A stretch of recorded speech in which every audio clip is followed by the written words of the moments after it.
Hello guys, welcome back to my YouTube channel learn English India. तो दोस्तों, आज हम डिस्कस करने वाले हैं रॉबर्ट फ्रॉस्ट की एक बहुत ही खूबसूरत पोएम फायर एंड आइस, जिसे हम आज डिस्कस करेंगे। ये पोएम बहुत ही शॉर्ट एंड सिंपल पोएम है। सबसे पहले रॉबर्ट फ्रॉस्ट एक अमेरिकन पोएट थे जिन्होंने बहुत सारी पोएम लिखी है। उसमें से एक यह भी है फायर एंड आइस, जिसे हम आज कवर करेंगे। सबसे पहले हम पोएम को एक बार रीड करते हैं। Some say the world will end in fire, some say in ice. From what I have tasted of desire, I hold with those who favor fire. But if it had to perish twice, I think I know enough of hate to say that for destruction ice is also great and would suffice. अब हम इस poem का Hindi summary जानेंगे।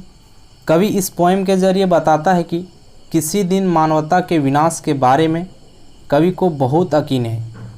वह इस दुनिया के अंत के बारे में दो अलग अलग मान्यताओं के बारे में बात कर रहा है।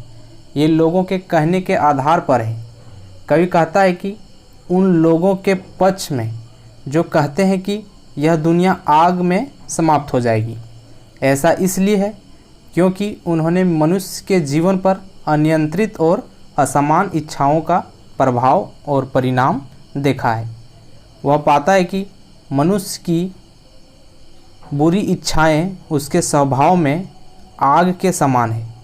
तो यह आग मानव जाति और इस दुनिया को भी नष्ट करने का एक बड़ा कारण बन सकती है। दूसरी ओर इस संबंध में दूसरा विश्वास कहता है कि इस दुनिया को नष्ट करने के लिए बर्फ़ भी पर्याप्त है। यहाँ कवि बर्फ़ की प्रकृति की तुलना मनुष्यों से अन्य मनुष्यों के साथ घृणा की भावनाओं से करता है। जैसे बर्फ़ अपने लंबे संपर्क से शरीर को सुन्न कर सकती है, उसी तरह नफ़रत भी हमारे दिमाग और विचारों को सुन्न कर सकती है और इसलिए यह हमें असंवेदनशील और क्रूर बना सकता है। इच्छा के मुकाबले दुनिया के विनाश के लिए मानवता के प्रति ऐसी क्रूरता अधिक जिम्मेदार होगी। स्पीकर हम सभी को दो अलग अलग श्रेणियों के लोगों के बीच में बात करता है, जो सोचता है कि दुनिया एक उग्र अंत तक आ जाएगी और अन्य लोग जो सोचते हैं कि दुनिया समाप्त हो जाएगी।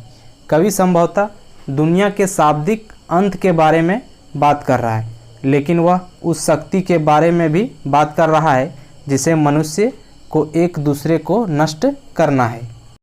अब यहाँ पोएट रोमांटिक इच्छा का अनुभव करता है कि उसने प्यार और वासना जैसी भावनाओं के लिए जुनून सिखाया है।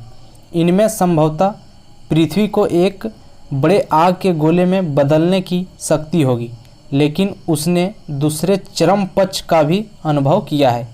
यह नफ़रत जैसी ठंडी भावनाओं के बारे में है जिसमें बहुत विनाशकारी शक्ति है। यह एक सामान्य तथ्य है कि प्यार को सभी प्रचार मिलते हैं, जबकि नफ़रत मौन हत्यारा है। हो सकता है कि आग का गोला ख़त्म होने जैसा असर ना हो, लेकिन यह टोटका बनकर रहेगा।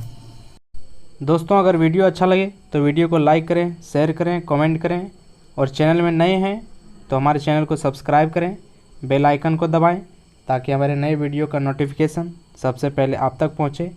थैंक यू दोस्तों।